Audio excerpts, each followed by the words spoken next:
From Montana's news leader, this is the MTN 530 News.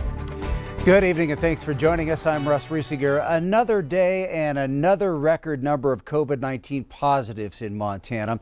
The state reporting 504 new cases today, surpassing the previous high that was set just this past Saturday.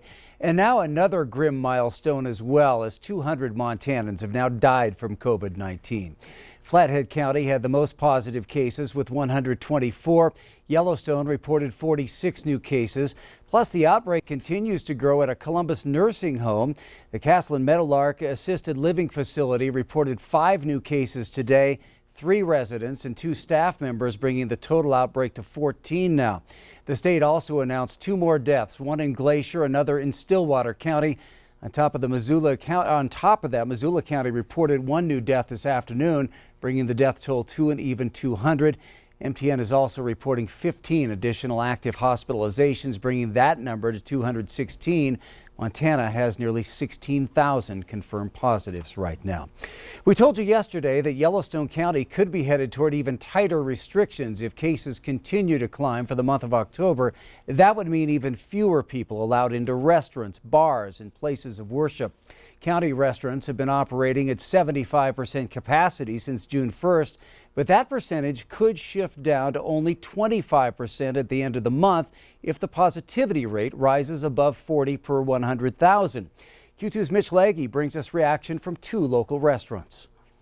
In Billings, restaurant owners are feeling uncertainty at the prospect of having to shift back down to 25% of their total capacity if COVID-19 cases don't slow down by October 31st. If the rate of infection per week rises above 40%, Yellowstone County Health Officer John Felton said more restrictions would be put in place, including reduced capacity at restaurants, bars, and casinos, with bars forced to close at 10 p.m. At the 406 Kitchen and Tap Room, management is scared about what could be down the road. Managers said the 406 just isn't viable as a business at 25% capacity and would have to supplement its business with takeout orders, similar to what happened with the first shutdown earlier in the year.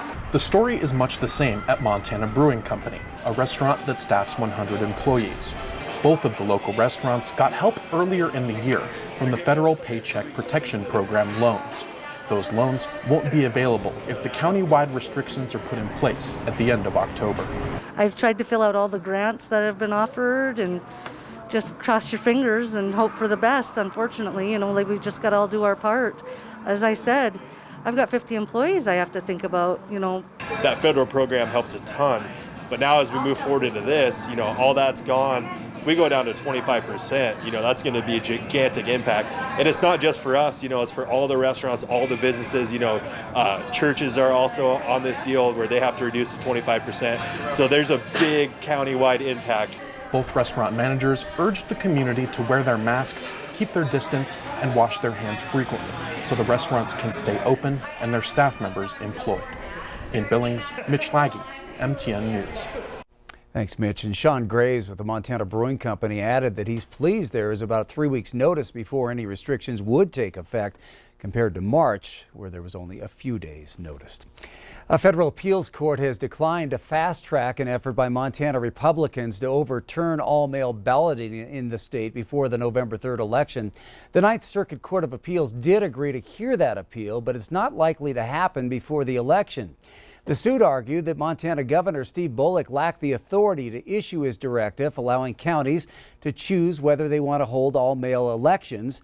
The Trump campaign and national Republicans joined the suit, arguing without evidence that all mail ballots would open up opportunities for voter fraud.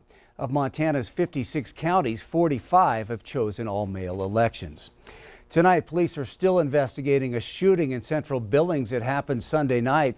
It was originally reported that it all started as a fight between neighbors over pet dogs, but now Billings police say the investigation is ongoing to the events leading up to that altercation. The victim was shot in the head just before 8 o'clock Sunday night in the 1300 block of Custer Avenue.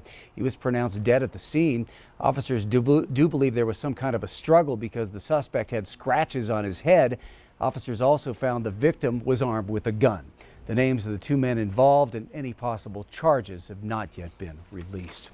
Now turning to Chief Forecaster Bob McGuire, record highs across the state today, Bob. But with that heat combined with the dryness out there, it could spell trouble for fires. Already seeing some new fires develop up in northwestern Montana. Let me show it to you right now. We go to the graphics up there. It's called the Drumming Fire, and you can see it up there northwest of Great Falls. And the yesterday's fire, the one that was a 3,000-acre fire, that was called the Yogo Fire. That was southeast of Great Falls. That's pretty much under control. Not much smoke plumes from that area, but as you can see, we're still looking at a lot of smoke moving to northwestern Montana. By the time Wednesday afternoon gets here, smoke from other wildfires from other states will be starting to make this way into our area. So with that being said, we do have a red flag warning from Canada all the way down to and including Billings for high temps, high winds, low humidity, could cause erratic fire behavior and possibly even new fire starts. And then on Thursday, it's another red flag watch until 9 p.m. for much of north central Montana. But so where's all the moisture? Well, look at this. It's right around the corner, and it's expected to make its way into Montana by this weekend. We'll have more about that in a few more minutes. Russ? Thank you, Bob. With another new daily record of COVID-19 cases in Montana, MTN's Gabby Crevitt reached out to the two candidates in Montana's hotly contested Senate race to get their thoughts on the rising numbers. Montana set another record of daily reported COVID-19 cases on Tuesday.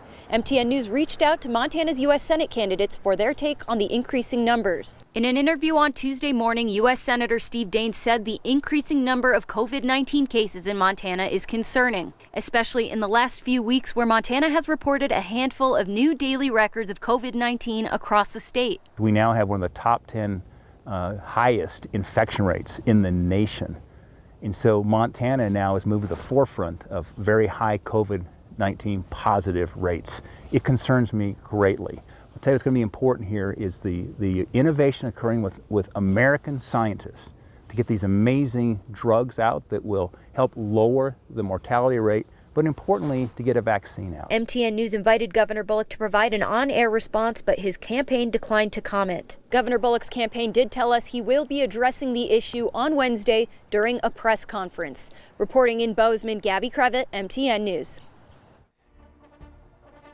And this weekend, our series of MTN debates concludes with the race for U.S. Senate. Incumbent Republican Steve Daines meets current Montana Governor Steve Bullock to decide who should represent our state in the U.S. Senate. The national spotlight, of course, has been shining on this race, and you'll have a chance to hear from the candidates themselves this Saturday night, 6 o'clock here on KTVQ, or you can also watch with the KTVQ streaming app for Roku, Apple TV, Fire TV, or Android TV.